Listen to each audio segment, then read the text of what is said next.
सामान्य प्रधानमन्त्रीज्यू चाइना भ्रमणबाट mood fresh गरेर आउनुभएको रहेछ, तर आउँदा आउँदै जनताको मुड अफ गरिदिनु भयो मूल्य वृद्धि गरेर। तर फेरि मुड फ्रेस गराउने काम फिर्ता लिएर गर्नुभएको छ। म पहिला उहाँलाई धन्यवाद दिन चाहन्छु।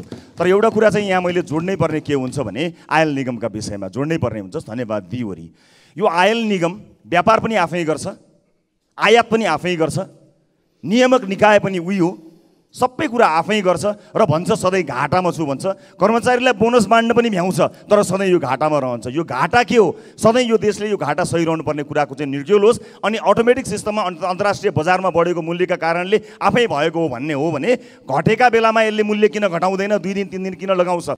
अघि एकजना मान्य सदस्यहरूले सरकार बाहिरबाट प्रधानमन्त्री आउँदा आउँदै जनतालाई भन्नुभयो, त्यो मेरो जानकारीमा थिएन र प्रधानमन्त्री या सम्बन्धित मन्त्रालयको पनि निर्णयभन्दा केही महिना अगाडि आयल निगम बिस्तारै पहिलाको ऋण चुक्ता गरेर नाफातिर गइरहेको स्थितिमा सायद यो उपयुक्त समय हो अटो प्राइसिङमा जाने भन्ने भएको थियो।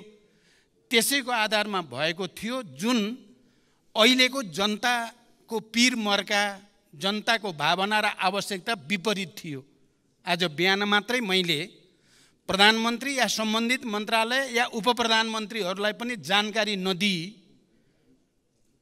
अटो प्राइस भनेको आयल निगमको स्वतन्त्रता होइन, राज्यबाट अलग जाने भन्ने होइन, राज्यभित्रकै अङ्ग हो। त्यसकारण अहिलेको यो परिस्थितिमा त्यो मूल्य फिर्ता लिनुपर्छ भन्ने निर्णय गरियो। त्यही निर्देशन अनुसार आयल निगमले मूल्य फिर्ता लिएको छ। यो जानकारी पनि म गराउन चाहन्छु। यो दुईटा जानकारी पछि अब म भ्रमणको बारेमा यस सम्मानित सदनलाई जानकारी गराउँछु। शिक्षकहरूले आफ्नो असन्तुष्टि पोख्दैमा लाठीचार्ज गरेर घाइते बनाउने यो ठिक होइन। शान्तिपूर्ण भेला प्रदर्शन र बोल्न पाउने त संवैधानिक अधिकार हो नि।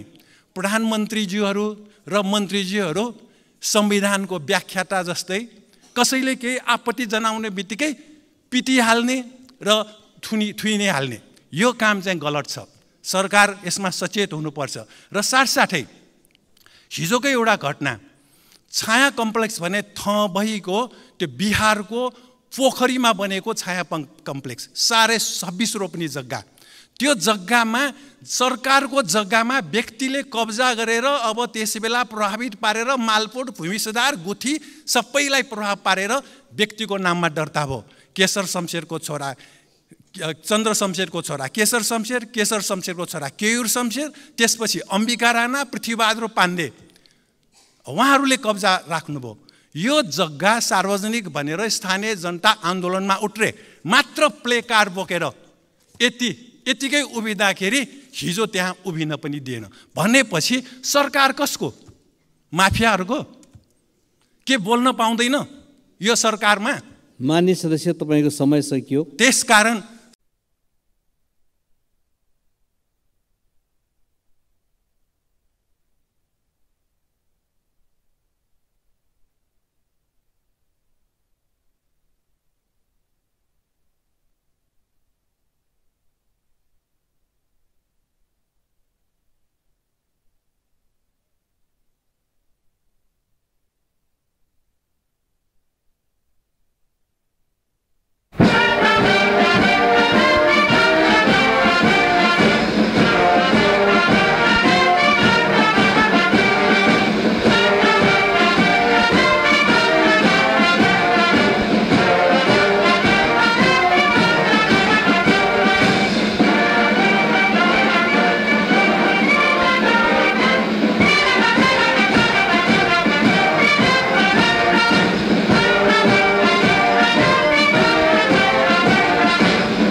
मान्य सदस्यहरू, प्रतिनिधि सभाको आजको बैठकको कारबाही प्रारम्भ हुन्छ।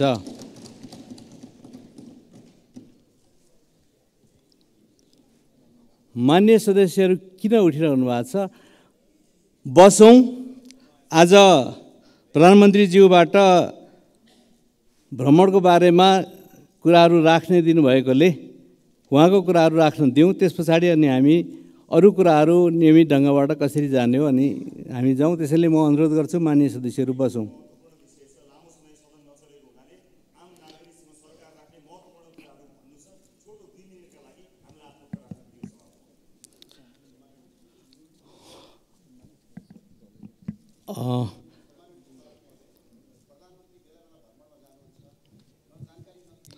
मान्य सदस्यहरू, दलमा दलीय हिसाबबाट हामीले आज यसरी जाने भन्ने निर्णय गरिसकेको कुरा म मान्यजीहरूलाई जानकारी गराउन चाहन्छु दलीय प्रतिनिधिकै आधारमा। त्यसले गर्दाखेरि अब यहाँ त्यो प्रणालीलाई हामीले कमजोर नबनाऊँ र अरू ढङ्गबाट व्यवस्थापन केही गर्नुपर्ने छ भने गरेर जाउँ। म मान्यजीहरूलाई बस्नको लागि अनुरोध गर्छु।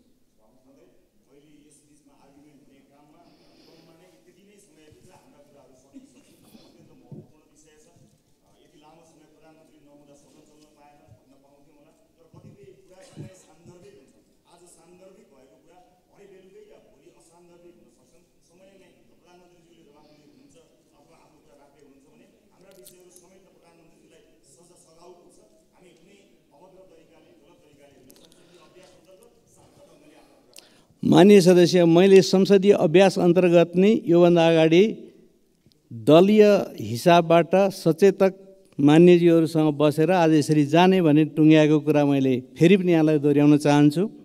दलको आधारबाट राष्ट्रिय स्वतन्त्र पार्टीले 2 मिनेटभित्र समय मागेको हुँदा दलका नेता रवि लामिछानेलाई 2 मिनेटभित्र आफ्नो कुराहरू राख्न म समय दिन्छु। सम्माननीय सभामुख महोदय, सबैभन्दा पहिला सम्माननीय प्रधानमन्त्रीज्यू चाइना भ्रमणबाट मुड फ्रेस गरेर आउनुभएको रहेछ, तर आउँदै जनताको मुड अफ गरिदिनु भयो मूल्य वृद्धि गरेर, तर फेरि मुड फ्रेस गराउने काम फिर्ता लिएर गर्नुभएको छ। म पहिला उहाँलाई धन्यवाद दिन चाहन्छु। तर एउटा कुरा चाहिँ यहाँ मैले जोड्नै पर्ने के हुन्छ भने आयल निगमका विषयमा जोड्नै पर्ने हुन्छ। धन्यवाद दिइवरी यो आयल निगम व्यापार पनि आफै गर्छ, आयात पनि आफै गर्छ, नियामक निकाय पनि उही हो, सबै कुरा आफै गर्छ र भन्छ सधैँ घाटामा छु भन्छ। कर्मचारीलाई बोनस बाँड्न पनि भ्याउँछ तर सधैँ यो घाटामा रहन्छ। यो घाटा के हो? सधैँ यो देशले यो घाटा सहिरहनु पर्ने कुराको चाहिँ निर्क्युल होस् अनि अटोमेटिक सिस्टममा अन्तर्राष्ट्रिय बजारमा बढेको मूल्यका कारणले आफै भएको हो भन्ने हो भने घटेका बेलामा यसले मूल्य किन घटाउँदैन, 2 दिन 3 दिन किन लगाउँछ? यो कुरामा गम्भीर ध्यानाकर्षण म आज गराउन चाहन्छु। र अर्को महत्त्वपूर्ण कुरा, संविधान दिवसका दिनमा सम्माननीय राष्ट्रपति ज्यूले भोजको आयोजना गर्नुभएको थियो। त्यो भोज कार्यक्रममा म सरिक हुन पाइनँ, तर संयोगले त्यही दिन म रोल्पाको एक परिवारमा गएँ। त्यहाँ बसेर जनताले बनाएको ढिँडो खान पाएँ। मलाई लागेको थियो त्यो संविधान दिवसको भोज थियो, त्यो खुसी थियो संविधान दिवसको उपलक्ष्यमा। तर त्यो भोज त संविधान पाएको खुसियालीको भोज होइन रहेछ। दिन दहाडै सडकमा मान्छे काट्नेलाई उन्मुक्ति दिएको पार्टी रहेछ। म खुसी छु त्यो पार्टीमा त्यो जुठो खान परेन। नेपाली जनताले लडेर ल्याएको लोकतन्त्रमा संविधान जसलाई लिएर यो देशले आशा गरेको छ, भरोसा गरेको छ, त्यति धेरै हामीले लगानी गरेर बनाएको संविधान दिवसको अवसर पारेर यसमा मौका छोपेर जुन काम सरकारको सिफारिसमा सम्माननीय राष्ट्रपतिबाट हुन गयो, राष्ट्रिय स्वतन्त्र पार्टी त्यसको घोर विरोध गर्न चाहन्छ र यो लोकतन्त्र संविधान यी विषयहरूमा टेकेर यस्ता जघन्य अपराध गर्ने मानिसहरूलाई, दिउँसै मानिसलाई हत्या गर्ने र आजीवन सजाय पाएको मान्छेलाई यस्ता अवसरहरूमा जनताले खुसी मान्नुपर्ने अवसरहरूमा उन्मुक्ति दिने प्रणालीलाई बन्द गर्नको निमित्त म जोरदार माग गर्न चाहन्छु। धन्यवाद सभामुख महोदय। माननीय सदस्यहरू, आजको शून्य समय र विशेष समयको कार्यक्रम नरहेको बेहोरा म जानकारी गराउँछु। माननीय सदस्यहरू आसन ग्रहण गरौँ। मैले अघि नै पनि भनिसकेँ। माननीय सदस्यहरू आसन ग्रहण गरौँ। आज शून्य समय र विशेष समय पनि रहेको छैन र मैले दलीय आधारमा 2 मिनेटभित्र अघि एउटा समय दिएँ। बाँकी अब हामी विषयमा जानेछौँ। माननीय सदस्यहरूलाई म आसन ग्रहण गर्नको लागि अनुरोध गर्छु। माननीय सदस्यहरू आसन ग्रहण गरौँ। माननीय सदस्यहरू, मैले अनुरोध गरिसकेँ। आज विशेष कार्यक्रम राखिएको हुँदाखेरि माननीय सदस्यहरूले आसन ग्रहण गरेर कार्यसूचीमा जानको लागि म अनुरोध गर्छु।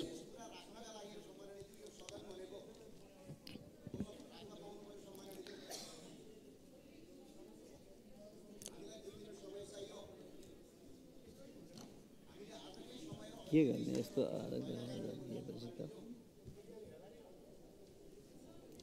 अब नबोल्ने भन्ने आएर यसरी गर्ने।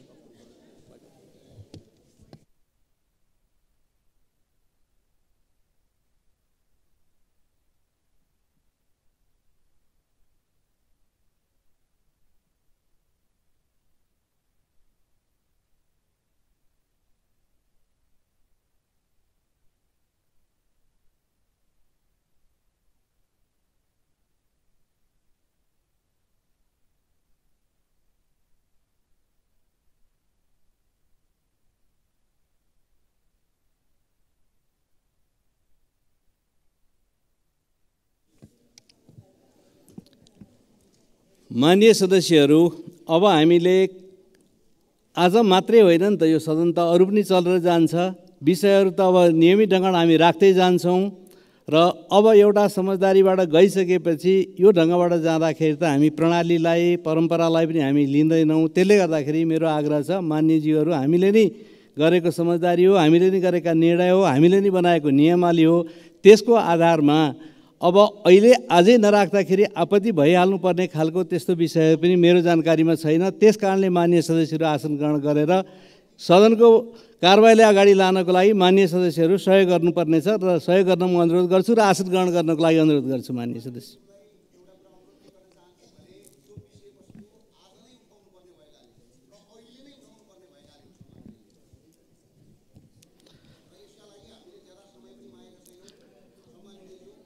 माननीय सदस्य, आजै नराखी नहुने गरेको दलीय हिसाबबाट गरिएका सरसल्लाहमा अघि नआएको कुराहरू पनि म माननीयलाई जानकारी गराउन चाहन्छु र मैले पहिला पनि माननीयजीलाई आज नगर्ने गरेको समझदारी तपाईको दलको तर्फबाट आउनुभएको सचेतकको तर्फबाट पनि सहमति भएको छ भन्ने कुरा पनि जानकारी गराइसकेको छु। त्यो भनेको 5 मिनट अगाडिको कुरा हो। अब 5 मिनटमा त्यस्तो जानकारी नगराइ नहुने गरेर अब यो ढङ्गबाट कसैलाई दिने कसैलाई नदिने भयो भन्ने ढङ्गबाट लिएर जानुभयो भने त माननीय सदस्य आसन ग्रहण गरौँ र कारबाहीलाई अगाडि लान सहयोग गरौँ। ल 1 मिनट कसलाई दिने? दलको तर्फबाट कसलाई दिने?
माननीय सदस्यहरू, आजको सभा सञ्चालन सम्बन्धीको विषयको बारेमा पूर्व सचेतक मान्यज्यूहरूसँग समेत बसेर एउटा समझदारी बनिसकेको कुरालाई म फेरि राख्न चाहन्छु र केही त्यस्ता कुराहरूलाई राखेर पनि जाँदा आपत्ति हुन्न भनेर दिएको कुराले परिरहेको असरको बारेमा पनि मान्यज्यूहरू जानकार हुनुहुन्छ। त्यसकारण माननीय सदस्यहरू सबै आसन ग्रहण गरौँ र नियमित कार्यसूची अन्तर्गत अगाडि जानको लागि माननीय सदस्यहरू आसन ग्रहण गर्नुहोस्। अब यहाँ प्रक्रियाको बारेमा अहिले छलफल नगरौँ। म सबै माननीय सदस्यहरूलाई आसन ग्रहण गर्नको लागि अनुरोध गर्छु।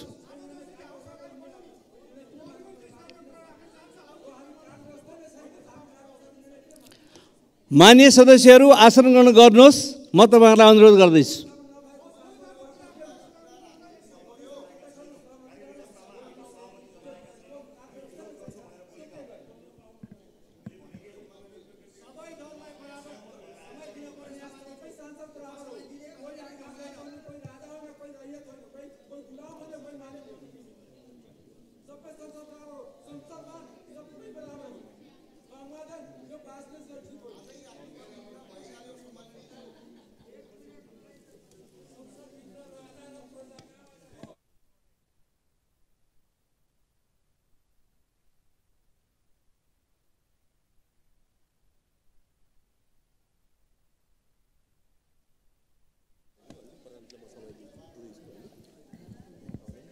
माननीय सदस्यहरू, आसन गर्नको लागि मैले अनुरोध धेरैपल्ट गरिसकेँ।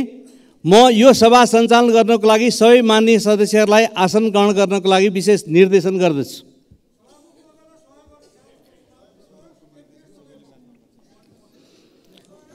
मैले आसन गर्नको लागि माननीय सदस्यहरूलाई निर्देशन जारी गरिसकेको छु र आसन ग्रहण गरौँ।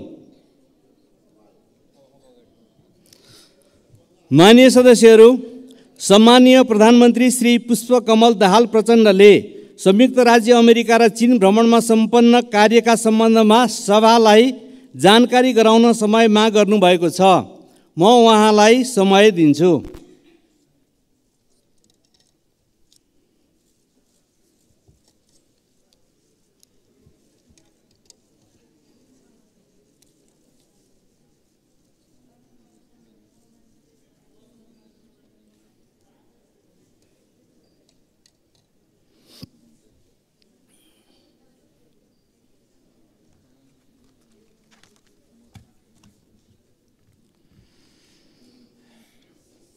सम्मान्य सभामुख महोदय, सम्मानित सभाको यस बैठकमा म मेरो संयुक्त राष्ट्रसङ्घको महासभामा सहभागिता र चीन भ्रमणको जानकारी गराउन उपस्थित भएको छु। म सम्मानित सदनको ध्यानाकर्षण गराउन चाहन्छु, म जहिले पनि विदेश भ्रमणमा जाँदा यस सम्मानित सदनलाई जानकारी गराएर र एजेन्डाहरू बारे पनि मुख्यतः यी हुनेछन् भन्ने कुरा पनि प्रस्तुत गरेरै गएको छु। भारत भ्रमणमा जाँदा पनि मैले सम्मानित सदनलाई जानकारी गराएरै गएको थिएँ र अहिले संयुक्त राष्ट्रसङ्घ र चीनको भ्रमणमा जाँदा पनि मैले सम्मानित सदनलाई जानकारी गराएको स्मरण गराउन चाहन्छु। केही मान्य सदस्यहरूलाई थाहा रहेनछ कि जस्तो लागेको हुनाले मैले अलि जोड दिएर भन्नुपर्ने अवस्था आइलाग्यो।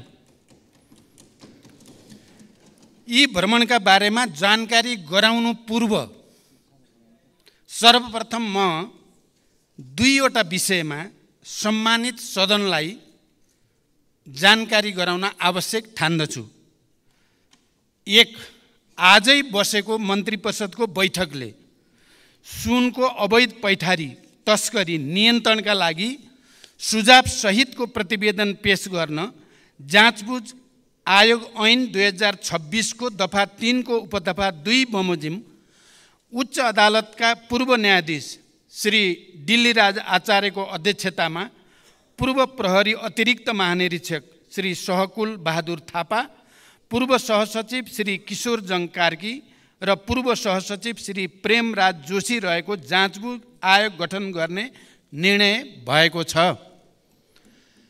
2, नेपाल आयल निगमले हिजोदेखि लागू हुने गरी पेट्रोलियम पदार्थको मूल्यमा गरेको वृद्धि आसन्न चाडबाड र उपभोक्ता हितलाई पनि ध्यान राखी तत्काल फिर्ता लिन मैले निर्देशन गरे बमोजिम नेपाल आयल निगमले सो मूल्य वृद्धिको निर्णय फिर्ता लिई पुरानै मूल्य कायम गरेको छ। म मान्य सदस्यहरूलाई जानकारी के गराउन पनि आवश्यक ठान्दछु भने अघि एकजना मान्य सदस्यहरूले सरकार बाहिरबाट प्रधानमन्त्री आउँदा आउँदै जनतालाई भन्नुभयो, त्यो मेरो जानकारीमा थिएन र प्रधानमन्त्री या सम्बन्धित मन्त्रालयको पनि निर्णयभन्दा केही महिना अगाडि आयल निगम बिस्तारै पहिलाको ऋण चुक्ता गरेर नाफातिर गइरहेको स्थितिमा सायद यो उपयुक्त समय हो अटो प्राइसिङमा जाने भन्ने भएको थियो। त्यसैको आधारमा भएको थियो, जुन अहिलेको जनताको पीर मर्का, जनताको भावना र आवश्यकता विपरीत थियो। आज बिहान मात्रै मैले प्रधानमन्त्री या सम्बन्धित मन्त्रालय या उपप्रधानमन्त्रीहरूलाई पनि जानकारी नदिई अटो प्राइस भनेको आयल निगमको स्वतन्त्रता होइन, राज्यबाट अलग जाने भन्ने होइन, राज्यभित्रकै अङ्ग हो। त्यसकारण अहिलेको यो परिस्थितिमा त्यो मूल्य फिर्ता लिनुपर्छ भन्ने निर्णय गरियो। त्यही निर्देशन अनुसार आयल निगमले मूल्य फिर्ता लिएको छ। यो जानकारी पनि म गराउन चाहन्छु। यो दुईटा जानकारी पछि अब म भ्रमणको बारेमा यस सम्मानित सदनलाई जानकारी गराउँछु। सभामुख महोदय, नेपाली प्रतिनिधिमण्डलको नेतृत्व गर्दै यही सेप्टेम्बर 17 देखि 21 सम्म संयुक्त राष्ट्रसङ्घको 78औं महासभामा सहभागी भई सम्बोधन गरे पश्चात सेप्टेम्बर 23 देखि 30 सम्म जनवादी गणतन्त्र चीनको औपचारिक भ्रमण सम्पन्न गरी 2080 असोज 13 गते स्वदेश फर्केको छु। संयुक्त राष्ट्रसङ्घको महासभामा सहभागी हुन र चीनका प्रधानमन्त्री ली छियाङको निमन्त्रणामा चीन भ्रमणमा जानु अघि पनि मैले यस विषयलाई जानकारी गराएकै थिएँ। मित्र राष्ट्र चीनको औपचारिक भ्रमण चीनका महामहिम राष्ट्रपति सी जिनपिङले गर्नुभएको 2019 को भ्रमणपछि नेपालबाट गरिएको यो पहिलो उच्चस्तरीय भ्रमण हो। कोभिड-19 महामारीका कारण लामो समयदेखि उच्च स्तरमा कुनै भ्रमण नभएको सन्दर्भमा मेरो भ्रमणले नेपाल र चीन बीच आपसी विश्वासको वातावरणलाई सुदृढ गर्दै दुवै देशबीच रहिआएको ऐतिहासिक सम्बन्धको समग्र पक्षलाई थप प्रगाढ बनाउन महत्त्वपूर्ण भूमिका खेलेको विश्वास लिएको छु। यस भ्रमणका दौरानमा चीनका महामहिम राष्ट्रपति तथा प्रधानमन्त्रीसँग सारभूत पक्षमा भएको छलफलबाट नेपाल चीन सम्बन्धलाई थप उचाइ दिन मद्दत पुगेको छ। विगतमा भएका समझदारीहरूको कार्यान्वयन गर्दै लैजाने प्रतिबद्धता व्यक्त भएको छ। चीनका महामहिम राष्ट्रपति र प्रधानमन्त्रीसँग प्रतिनिधिमण्डल स्तरीय वार्ता र छलफल हुँदा चीनसँगको व्यापार, लगानी, अन्तर्देशीय यातायात सञ्जाल र आर्थिक सामाजिक साझेदारी वृद्धि गर्दै लैजाने दिशातर्फ हाम्रो सम्बन्ध केन्द्रित रहनुपर्ने मैले राखेको धारणाप्रति महामहिम राष्ट्रपति र प्रधानमन्त्रीले चीनको पूर्ण समर्थन रहेको बताउनु भयो। उच्चस्तरीय भेटहरूमा नेपालको उत्तरी सीमा क्षेत्रमा चीन तर्फबाट प्रसारण लाइन निर्माण, नेपाल र चीनको सिमानामा रहेको भूभागमा केन्द्रीय विद्युत प्रसारण प्रणालीबाट विद्युतको पहुँच पुर्याउन नसकिने स्थानहरूमा सौर्य प्रणाली जडान, विभिन्न सडक निर्माण तथा स्तरोन्नति, स्वास्थ्य तथा कृषि क्षेत्रमा सहयोग विस्तार, कोभिडपछि अवरुद्ध भएका साथै परम्परागत सीमा नाकाहरूको पुनः सञ्चालन, सीमा नाकामा नेपालतर्फ पूर्वाधार निर्माण, अत्याधुनिक प्रयोगशाला निर्माण जस्ता पूर्वाधार विकासका बारेमा केन्द्रित भएको थियो। यसैगरी नेपाल चीन बीचको जनस्तरको सम्बन्धलाई प्रगाढ बनाउन पोखरा अन्तर्राष्ट्रिय विमानस्थलहरूमा चीनबाट सोझै हवाई उडान गरिनुका साथै विज्ञान र प्रविधिको क्षेत्रमा सहकार्य गर्ने, द्विपक्षीय व्यापार विस्तार गर्ने विषयमा समेत विस्तारपूर्वक छलफल भयो। नेपाल सदैव एक चीन नीतिमा प्रतिबद्ध रहँदै आएको र नेपाल चीन बीचको सम्बन्ध पञ्चशीलको सिद्धान्त, असल मित्रता, आपसी साझेदारी र सम्मान तथा अन्तर्राष्ट्रिय मूल्य मान्यता र कानुनमा आधारित रहेको पृष्ठभूमिमा भविष्यमा यो सम्बन्धलाई थप उचाइमा लैजाने दिशातर्फ दुवै पक्षले गर्नुपर्ने कार्यका बारेमा गम्भीर विचार विमर्श भयो।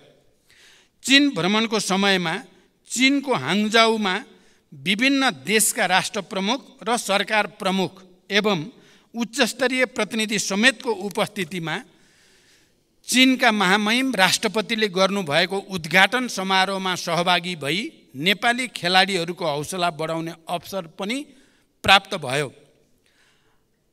हाङजाओ र बेइजिङमा भएका बैठक र छलफलका अलावा चीनको छोङछिङ, चीनको स्वशासित क्षेत्र तिब्बत र छेन्दुको समेत भ्रमण गरी द्विपक्षीय सम्बन्धका बारेमा छलफल गरिएको थियो। प्रत्येक बैठकमा त्यहाँका राजनीतिक नेतृत्वबाट नेपाल चीन सम्बन्धलाई थप उचाइमा पुर्याउने एवं मेरो भ्रमणको अवसरमा नेपाल र चीनबाट संयुक्त रूपमा जारी वक्तव्यको पूर्ण कार्यान्वयन गर्ने प्रतिबद्धता व्यक्त भएको थियो। यसका साथै चीनको जनकाङ्ग्रेसका अध्यक्षसँगको भेटमा संसदीय प्रणाली र कानुन निर्माणमा चीनको जनकाङ्ग्रेसको अनुभव समेत बुझ्ने अवसर प्राप्त हुनुको साथै आपसी सहयोग आदान प्रदान गर्ने विषयमा समेत गम्भीर छलफल भयो।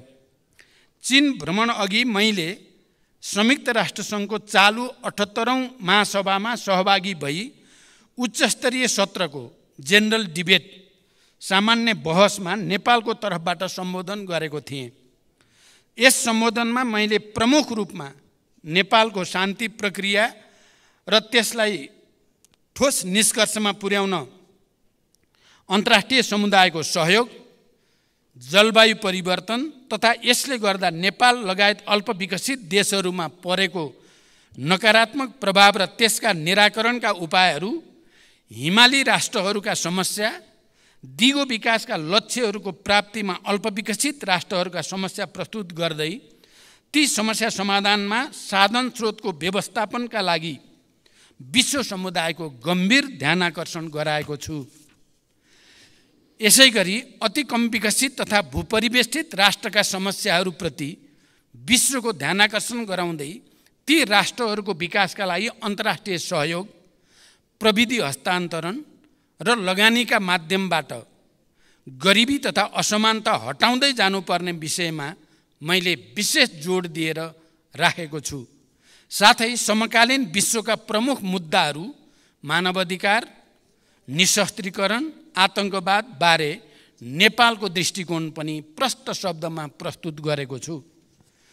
महासभाको मूल सत्रका अलावा दिगो विकास सम्बन्धी शिखर सम्मेलन एसडिजी समिट, जलवायु सम्बन्धी शिखर सम्मेलन क्लाइमेट एम्बिसन समिट, महामारी रोकथाम तयारी र प्रतिकार्य सम्बन्धी उच्चस्तरीय बैठक high level meeting on pandemic prevention preparedness and response, विकासका लागि वित्त सम्बन्धी उच्चस्तरीय संवाद high level dialogue on financing for development, स्वास्थ्य सम्बन्धी high level meeting on universal health coverage तथा united nation friends of vision high level briefly समेत सम्बोधन गरेको थिएँ।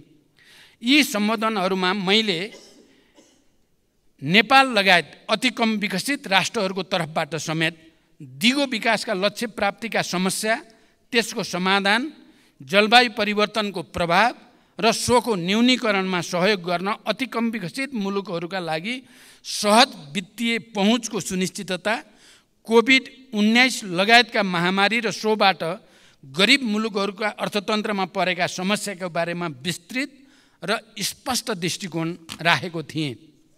यसपटकको मेरो राष्ट्रसङ्घको सबै सभाहरूमा सम्बोधन गर्दा खाली नेपालको प्रधानमन्त्रीको हैसियतले मैले विषयलाई स्पष्ट राख्ने अवसर प्राप्त गरेको मात्रै होइन।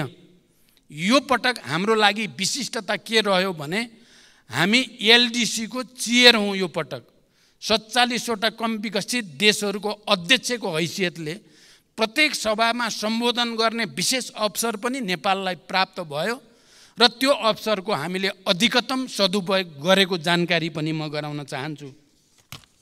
संयुक्त राष्ट्रसङ्घको महासभाकै दौरानमा अमेरिकी राष्ट्रपति एवं संयुक्त राष्ट्रसङ्घका महासचिव लगायत विभिन्न देशका राष्ट्र प्रमुख र सरकार प्रमुखसँग पनि द्विपक्षीय गम्भीर छलफल भएको थियो। मैले र प्रतिनिधिमण्डलका सदस्य माननीय परराष्ट्र मन्त्रीले संयुक्त राष्ट्रसङ्घका सम्बन्धित अधिकारीहरूसँग गरेको छलफलमा शान्ति कर्मीहरूको सुरक्षा, बन्दोबस्तीका लागि भएको खर्चको समयमै शोध भर्ना तथा निकासा लगायत नेपालले गरेको अटुट र उच्च तहको योगदानको कदर स्वरूप जिम्मेवार तथा उच्च पदहरूमा नेपालको समुचित प्रतिनिधित्व हुनुपर्ने विषयलाई विशेष प्राथमिकताका साथ जोड दिएर उठाइएको छ। समग्रमा दुवै भ्रमणहरू सफल भएको मैले र हाम्रो प्रतिनिधिमण्डलले ठानेको छ। चीनको भ्रमणले झन्डै 4 वर्ष लामो नेतृत्व तहबाट एक अर्का मुलुकमा भ्रमण नभएको स्थितिको अन्त्य भएको छ। उच्च स्तरमा भएको द्विपक्षीय वार्ताबाट छिमेकीहरूका संवेदनशील विषयहरूमा नेपालले पालन गर्दै आएको नीतिको पुनर्पुष्टि भएको छ। राजनीतिक तहमा विश्वासको वातावरण बनेको छ। पूर्वाधार निर्माण, व्यापार, लगानी तथा जनस्तरको सम्बन्ध विस्तारमा द्विपक्षीय सहयोग र सहकार्यलाई तीव्रता दिने मार्ग प्रशस्त भएको छ र अझ महत्त्वपूर्ण त नेपाल र नेपाली जनताप्रति चिनिया नेताहरूको सद्भावना विशेष रूपले अभिवृद्धि भएको हामीले महसुस गरेका छौँ। त्यसै गरी संयुक्त राष्ट्रसङ्घको महासभामा प्रधानमन्त्री स्तरमा भएको सहभागिताबाट नेपालको शान्ति प्रक्रियालाई निष्कर्षमा पुर्याउन संयुक्त राष्ट्रसङ्घ र अन्तर्राष्ट्रिय समुदायको सद्भाव हासिल गर्ने, नेपालमा द्वन्द्वबाट शान्तितर्फ रूपान्तरणको सफल उदाहरणलाई अन्तर्राष्ट्रिय समुदायले उचित मान्यता दिनुपर्ने, दिगो विकासका लक्ष्यहरूको कार्यान्वयन तथा जलवायु परिवर्तनका प्रभावहरूबारे नेपाल लगायत अति कम विकसित मुलुकहरूका चुनौती र तिनको सम्बोधनका लागि विश्व समुदायको ध्यानाकर्षण गराउने विषयमा नेपाल यसपटक देखिने गरी प्रस्तुत हुन सफल भएको छ। सभामुख महोदय, साँच्चै नै एलडिसीको चेयरको हैसियतले पनि, क्लाइमेट चेन्जको सबभन्दा बढी असर परेको क्षेत्रको हैसियतले पनि, शान्ति प्रक्रियालाई अन्तिम निष्कर्षमा पुर्याउने र विश्वलाई नै शान्तिको एउटा नयाँ सन्देश दिने सन्दर्भमा पनि यो पटक संयुक्त राष्ट्रसङ्घको महासभामा देखिने गरी नेपाल, सुनिने गरी नेपाल स्थापित भएको महसुस हामीले गरेका छौँ। यो सधैँ प्राप्त हुने अवसर थिएन, यो विशेष स्थितिमा प्राप्त हुने अवसर थियो। यो अवसरलाई हामीले, मेरो नेतृत्वको प्रतिनिधिमण्डलले हामीले धेरै बैठकमा सहभागिता म र परराष्ट्र मन्त्रीजीले गर्ने अवसर प्राप्त भयो। हामीले अधिकतम सदुपयोग गरेका छौँ र यी दुवै भ्रमणबाट विश्वासको एउटा नयाँ वातावरण, नेपाल देखिने र चिनिने गरी स्थापित भएको महसुस मैले गरेको छु। यति जानकारी गराउँदै बिदा हुन्छु। धन्यवाद। अभिवादन।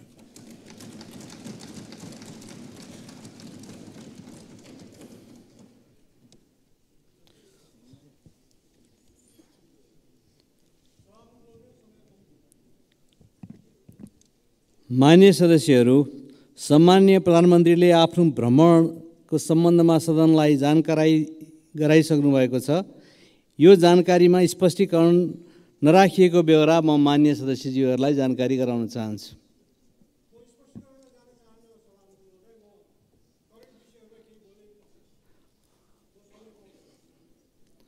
आज हामी यही हिसाबले अगाडि जाने गरी समझदारी बनेको हुँदा मान्य सदस्यलाई फेरि म त्यो जानकारी गराउँदै अर्को समयमा समय लिएर कुराकानीहरू गर्ने हामी सल्लाह गरौँला।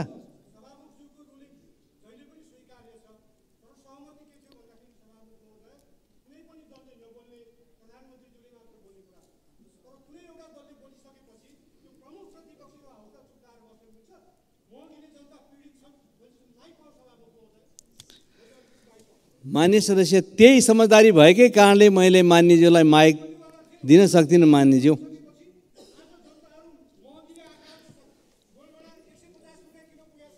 मान्य सदस्य अर्को समयमा अर्को ढङ्गबाट समय लिएर यी छलफल गरौँला। त्यसैले मान्य सदस्यलाई आसन ग्रहण गर्नको लागि म अनुरोध गर्दछु। मान्य सदस्य, आसन ग्रहण गरौँ।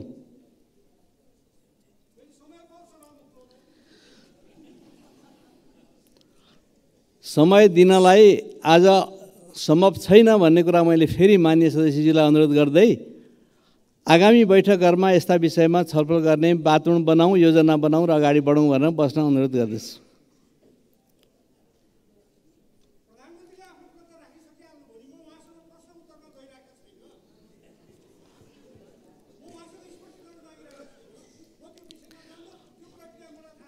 माननीय सदस्य, आज मैले अघि पनि राखेँ, विशेष समय छैन, शून्य समय छैन र आज हामी के भने प्रधानमन्त्रीको विशेष कार्यक्रम पछाडि नियमित कार्यसूची जे छ त्यसमा तय भएको कार्यसूचीमा जान्छौँ भनेर मैले राखिसकेको हुँदा मैले विशेष अनुरोध गरेँ। माननीय सदस्य, बसौँ।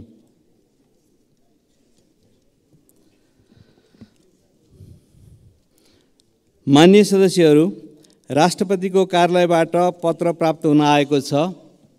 सोको बेहोरा म पढेर सुनाउँछु।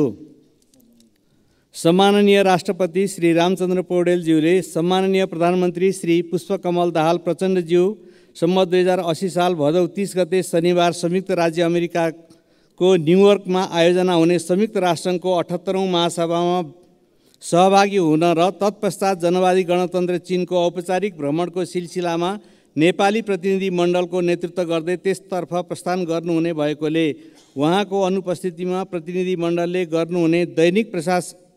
प्रधानमन्त्रीले गर्नुहुने दैनिक प्रशासनिक कार्य नेपालको संविधान बमोजिम सम्माननीय प्रधानमन्त्रीज्यूको सिफारिसमा माननीय उपप्रधानमन्त्री एवं रक्षा मन्त्री पूर्णबहादुर खड्काज्यूले सम्हाल्ने गरी तोक्नु भएको बेहोरा अनुरोध गर्दछु। डिल्लीराम शर्मा सचिव, मिति 2080-5-29।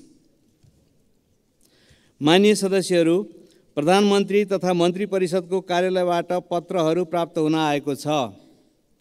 सोको बेहोरा म पढेर सुनाउँछु। 1. माननीय परराष्ट्र मन्त्री नारायण प्रकाश साहु न्युयोर्कमा आयोजना हुने संयुक्त राष्ट्रसङ्घको पिस बिल्डिङ कमिसनको कार्यक्रममा प्रतिनिधित्व गर्न सम्म 2080 साल भदौ 26 गते त्यसतर्फ प्रस्थान गर्नुभएकोले उहाँको अनुपस्थितिमा उहाँले सम्हाल्दै आउनुभएको परराष्ट्र मन्त्रालयको कार्यभार सम्माननीय प्रधानमन्त्रीज्यूबाट माननीय अर्थमन्त्री डाक्टर प्रकाश शरण महतले सम्हाल्ने गरी तोक्नु भएको बेहोरा अनुरोध गर्दछु। बैकुण्ठ अर्याल, मुख्य सचिव, मिति 2080-5-26। 2.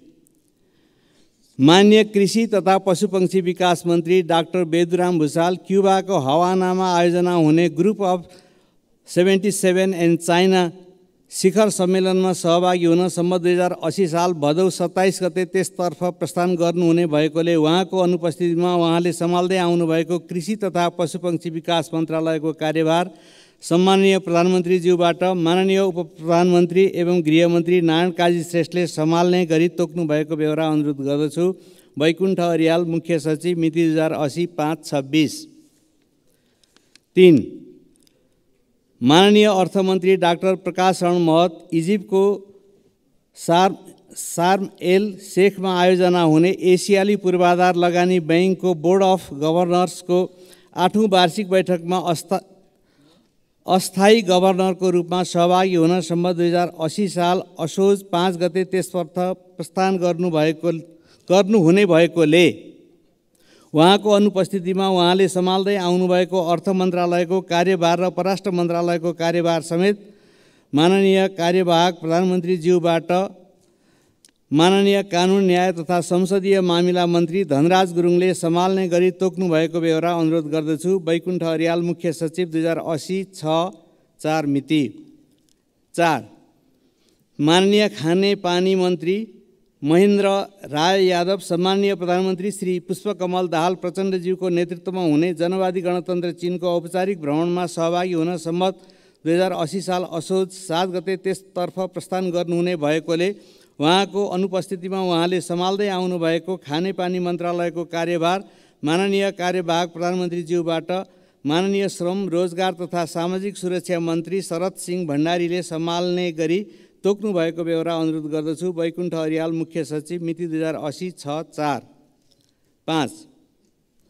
माननीय भौतिक पूर्वाधार तथा यातायात मन्त्री प्रकाश ज्वाला सम्माननीय प्रधानमन्त्री श्री पुष्पकमल दाहाल प्रचण्डज्यूको नेतृत्वमा हुने जनवादी गणतन्त्र चीनको औपचारिक भ्रमणमा सहभागी हुन सम्बत 2080 साल असोज 7 गते त्यसतर्फ प्रस्थान गर्नुहुने भएकोले उहाँको अनुपस्थितिमा उहाँले सम्हाल्दै आउनुभएको भौतिक पूर्वाधार तथा यातायात मन्त्रालयको कार्यभार माननीय कार्यवाहक प्रधानमन्त्रीज्यूबाट माननीय कृषि तथा पशुपक्षी विकास मन्त्री डाक्टर बेदुराम भुषालले सम्हाल्ने गरी तोक्नु भएको बेहोरा अनुरोध गर्दछु। मिति 2080-6-4। बैकुण्ठ अर्याल, मुख्य सचिव। 5.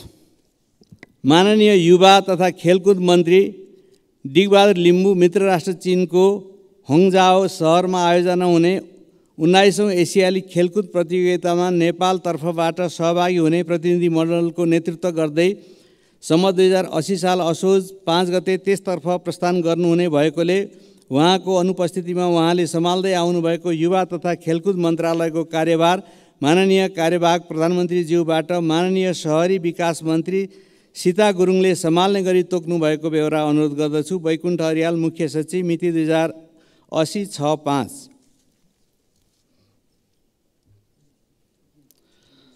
मान्य सदस्यहरू, विद्यालय शिक्षा विधेयक 2080 लाई प्रस्तुत गर्न अनुमति माग्ने प्रस्तावमाथि प्रतिनिधि सभा नेवाली 2079 को नियम 105 बमोजिम माननीय श्री प्रेम सुवालबाट विरोधको सूचना प्राप्त हुन आएको बेहोरा जानकारी गराउँछु। मान्य सदस्यहरू, अब उक्त विधेयकलाई प्रस्तुत गर्न अनुमति माग्ने प्रस्तावमाथि विरोधको सूचना दिनुहुने प्रस्तावक मान्य श्री प्रेम सुवाललाई उक्त विरोध प्रस्तुत गर्नुको कारण सहित संक्षिप्त वक्तव्य दिन अनुमति दिन्छु। समय 5 मिनेट।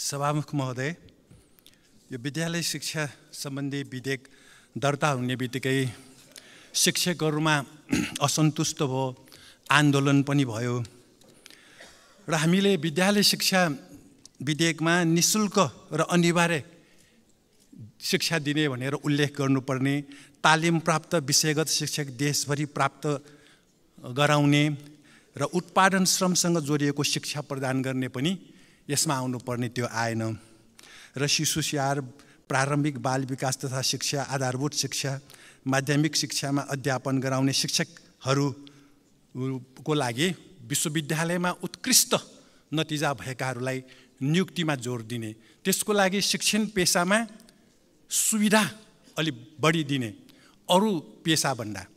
शिक्षा समाजको बिउ हो।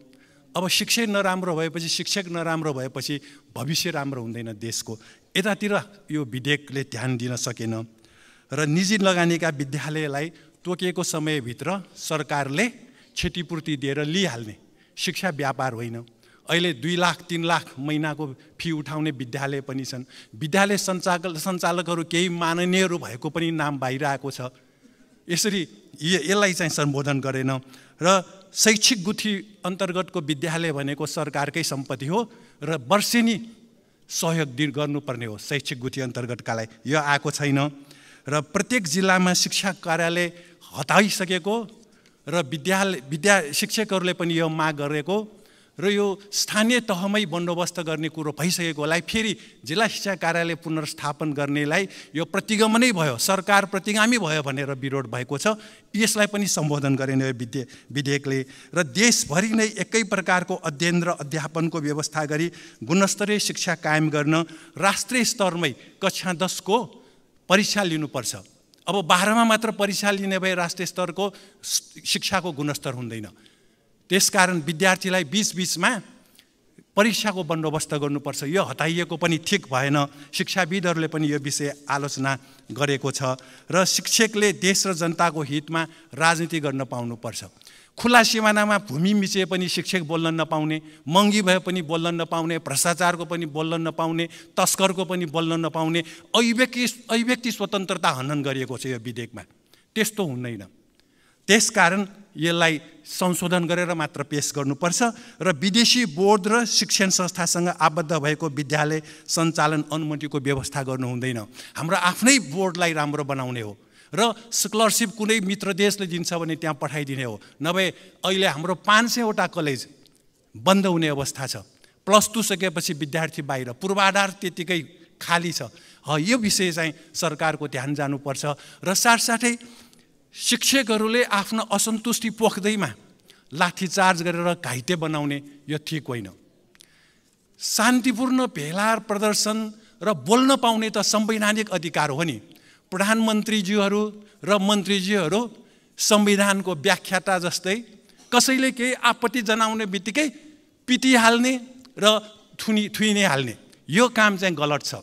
सरकार यसमा सचेत हुनुपर्छ र साथसाथै हिजोकै एउटा घटना, छाया कम्प्लेक्स भने थबहीको त्यो बिहारको पोखरीमा बनेको छाया कम्प्लेक्स 26.5 रोप्ने जग्गा, त्यो जग्गामा सरकारको जग्गामा व्यक्तिले कब्जा गरेर अब त्यसबेला प्रभावित पारेर मालपोत भूमि सुधार गुठी सबैलाई प्रभाव पारेर व्यक्तिको नाममा दर्ता भयो।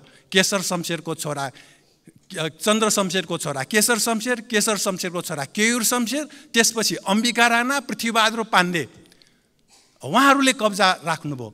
यो जग्गा सार्वजनिक भनेर स्थानीय जनता आन्दोलनमा उत्रे मात्र प्ले कार्ड बोकेर यतिकै उभिँदाखेरि हिजो त्यहाँ उभिन पनि दिएन भनेपछि सरकार कसको? माफियाहरूको? के बोल्न पाउँदैन यो सरकारमा?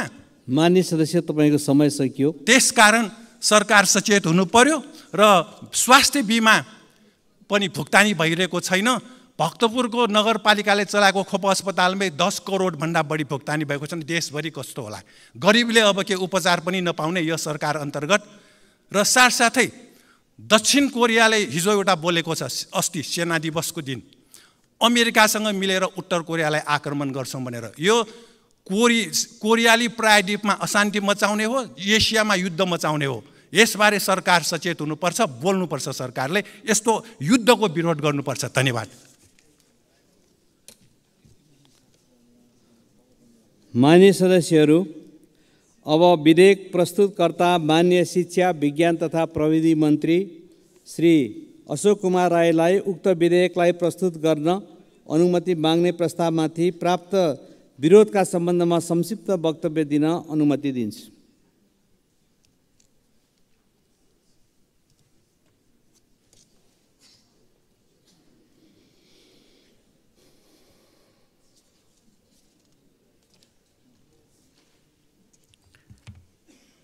सम्माननीय सभामुख महोदयको आज्ञाले विद्यालय शिक्षा सम्बन्धी कानुनलाई संशोधन र एकीकरण गर्न बनेको विधेयकमाथि माननीय सदस्यले राख्नुभएको जुन विरोधको सूचना छ, यो सूचनालाई फिर्ता लिएर यो विधेयकलाई चाहिँ नि ऐन बनाउने प्रक्रियामा संसदको भूमिकालाई प्रभावकारी बनाउने तर्फ सहयोग पुर्याउन हार्दिक अपिल गर्दछु।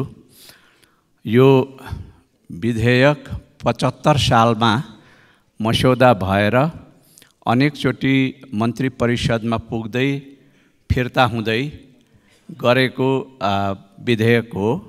5 वर्षपछि अहिले बल्ल यसले संसदभित्र प्रवेश पाएको छ।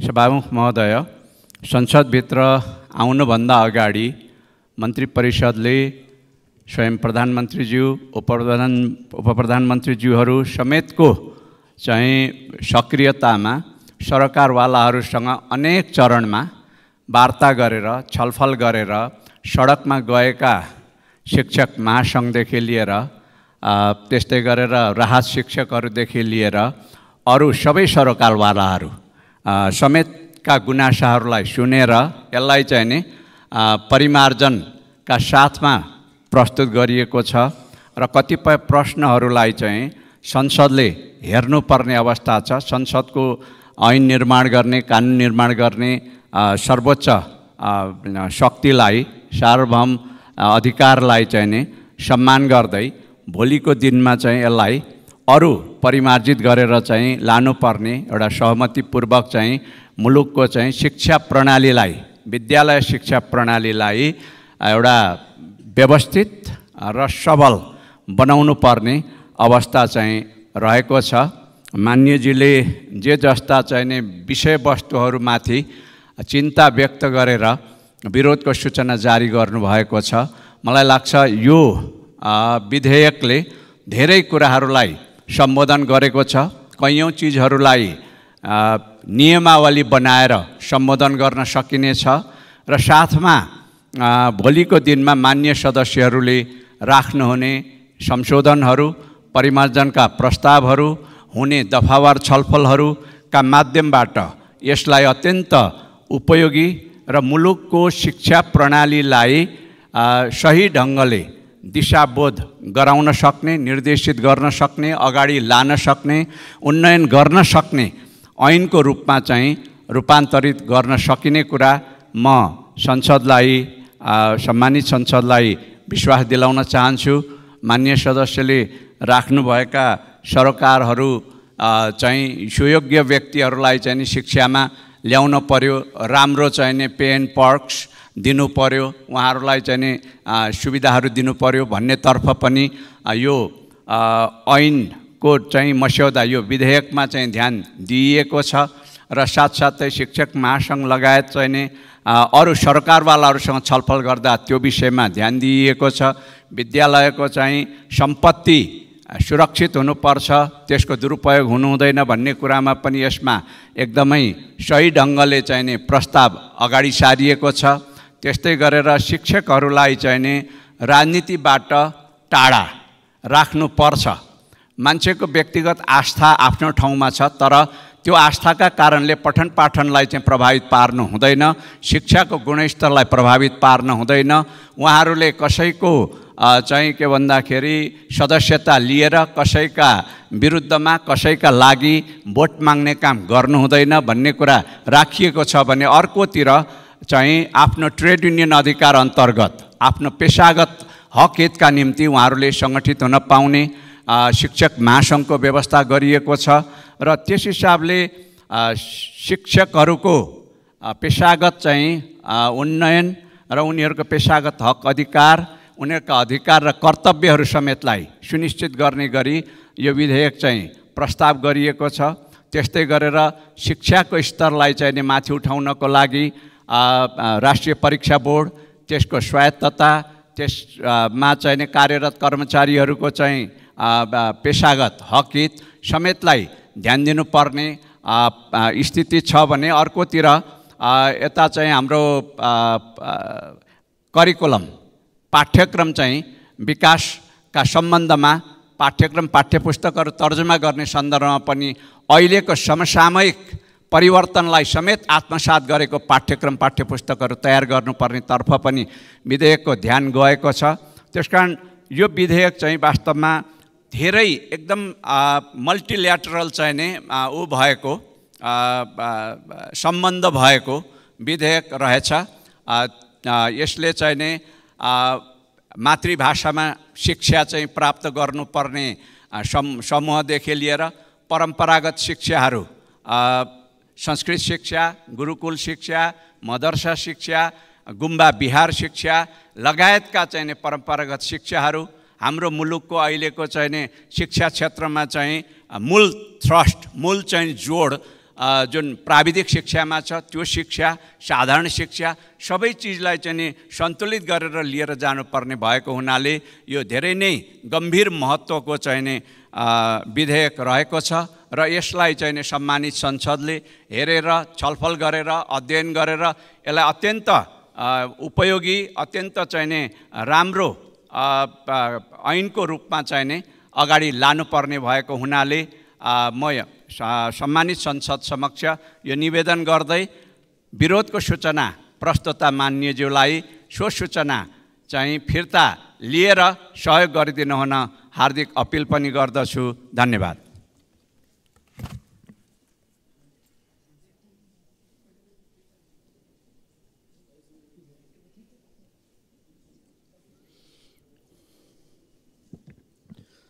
माननीय सदस्यहरू, अब विरोधको सूचना दिनुहुने माननीय सदस्य श्री प्रेम सुवाललाई आफ्नो विरोधको सूचना फिर्ता लिन चाहनुहुन्छ भने फिर्ता लिन म समय दिन्छु। सभामुख महोदय, माननीय मन्त्रीज्यूले यो शिक्षक सङ्गठनको बारे जुन राख्नुभयो, संविधानको धारा 34 अनुसार श्रमिक, त्यो पनि निजी क्षेत्रका श्रमिकले मात्र सङ्गठन गर्न पाउने भन्ने छ। त्यसकारण यो संविधान विपरीत अभिव्यक्ति भयो। र अर्को, शिक्षकले देश र जनताको हितमा बोल्ने भनेको त्यो राजनीति पनि हो। त्यो बोल्नै नपाउने त भएन नि, राजनीति गर्न पाउँदैन भनेर। त्यसकारण म आफ्नो विरोधको सूचना फिर्ता नलिने जानकारी गराउन चाहन्छु। धन्यवाद। माननीय सदस्य श्री प्रेम सुवालले आफूले दिनुभएको विरोधको सूचना फिर्ता लिन नचाहनु भएकोले उक्त विरोधको सूचनालाई निर्णयार्थ म प्रस्तुत गर्दछु। माननीय सदस्यहरू, यो प्रस्तावको पक्षमा हुने माननीय सदस्यहरूले हुन्छ भन्नुहोला र यसको विपक्षमा हुने मान्य सदस्यहरूले हुन्न भन्नुहोला। यो प्रस्तावको पक्षमा हुने मान्य सदस्यहरूले हुन्छ भन्नुहोस्। यसको विपक्षमा हुने मान्य सदस्यहरूले हुन्न भन्नुहोस्।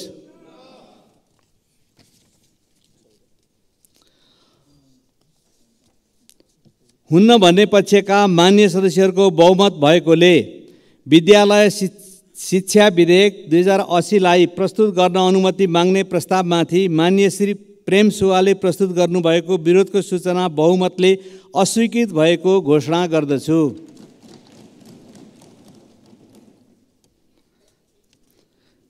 मान्य सदस्यहरू, विद्यालय शिक्षा विधेयक 2080लाई अनुमति माग्ने प्रस्तावमाथि प्राप्त विरोधको सूचनाहरू बहुमतले अस्वीकृत भएकोले प्रतिनिधि सभा नियमावली 2079 को नियम 106 बमोजिम विद्यालय शिक्षा विधेयक 2080 प्रस्तुत गर्न अनुमति प्राप्त भएको घोषणा गर्दछु।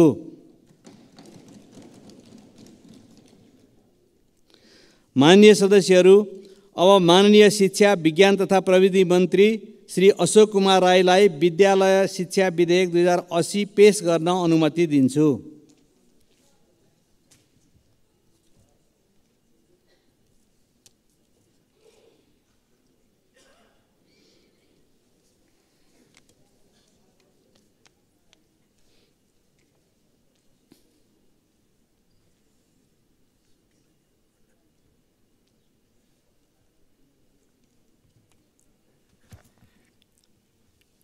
सम्माननीय सभामुख महोदय, प्रत्येक नागरिकलाई आधारभूत शिक्षामा पहुँचको हक तथा प्रत्येक नागरिकलाई राज्यबाट आधारभूत तहको शिक्षा अनिवार्य र निःशुल्क तथा माध्यमिक तहको शिक्षा निःशुल्क पाउने हक हुने व्यवस्था नेपालको संविधानको धारा 31 मा गरिएको छ। संविधानको धारा 51 मा राज्यका नीतिहरू अन्तर्गत खण्ड ज मा शिक्षालाई वैज्ञानिक, प्राविधिक, व्यावसायिक, सिपमूलक, रोजगारमूलक एवं जनमुखी बनाउँदै सक्षम, प्रतिस्पर्धी, नैतिक एवं राष्ट्रिय हितप्रति समर्पित जनशक्ति तयार गर्ने, शिक्षा क्षेत्रमा राज्यको लगानी अभिवृद्धि गर्ने सहितका व्यवस्थाहरू रहेका छन्। उक्त नीतिको कार्यान्वयन कानुनी व्यवस्था बमोजिम हुने हुनाले संविधानको धारा 56 मा भएको राज्यको संरचना, धारा 57 मा भएको राज्य शक्तिको बाँडफाँड तथा संविधानको अनुसूची 8 र 9 मा भएका स्थानीय तहको अधिकार एवं सङ्घ, प्रदेश र स्थानीय तहको अधिकारको साझा सूचीमा भएका व्यवस्थालाई कार्यान्वयन गरी अधिकारमा आधारित शिक्षाको प्रबन्धका साथै मुलुकको समग्र विकासका लागि नैतिक मूल्य र मान्यता सहितको सबल र सक्षम जनशक्ति विकास गर्न आवश्यक भएको छ। यसका लागि नेपालको शासकीय मूल संरचना अनुकूल हुने गरी विद्यालय शिक्षा सम्बन्धी कानुनलाई संशोधन र एकीकरण गर्न छुट्टै ऐन आवश्यक भएको छ। विद्यालय शिक्षाको राष्ट्रिय मानक तथा मापदण्ड निर्धारण गर्न तथा विद्यालय शिक्षाका मूलभूत विषयमा समता, एकरूपता र गुणस्तर कायम गरी विद्यालयको स्थापना र सञ्चालन सम्बन्धी विषयलाई व्यवस्थित गर्न विद्यालय शिक्षासँग सम्बन्धित प्रचलित कानुनलाई संशोधन र एकीकरण गर्नु परेको छ। यसबाट विद्यालयको स्थापना र सञ्चालन, पाठ्यक्रम तथा पाठ्य सामग्री र शैक्षिक गुणस्तर, परीक्षा सञ्चालन तथा व्यवस्थापन, सार्वजनिक विद्यालयका शिक्षक र कर्मचारीको नियुक्ति, पदीय आचरण, सरुवा, कारबाही तथा अवकाशका विषयमा देशभर एकरूपता कायम हुनुका साथै शिक्षक सेवा आयोग, राष्ट्रिय परीक्षा बोर्ड तथा मन्त्रालय अन्तर्गतका संरचनात्मक व्यवस्थाबाट प्रवाह हुने सेवा प्रभावकारी हुन गई संवैधानिक व्यवस्था अनुरूपको सङ्घ, प्रदेश तथा स्थानीय तहको काम, कर्तव्य र जिम्मेवारीको प्रभावकारी कार्यान्वयन हुनेछ।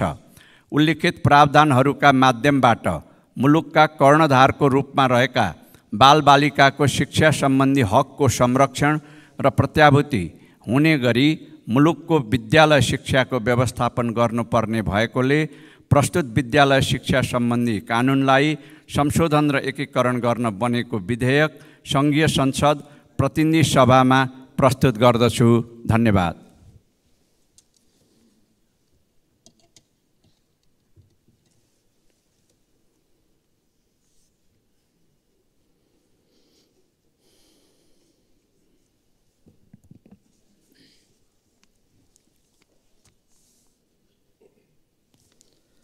माननीय सदस्यहरू, प्रतिनिधि सभाको अर्को बैठक 2080 साल असोज 16 गते मङ्गलबार दिनको 1 बजे बस्ने गरी यो बैठक स्थगित हुन्छ।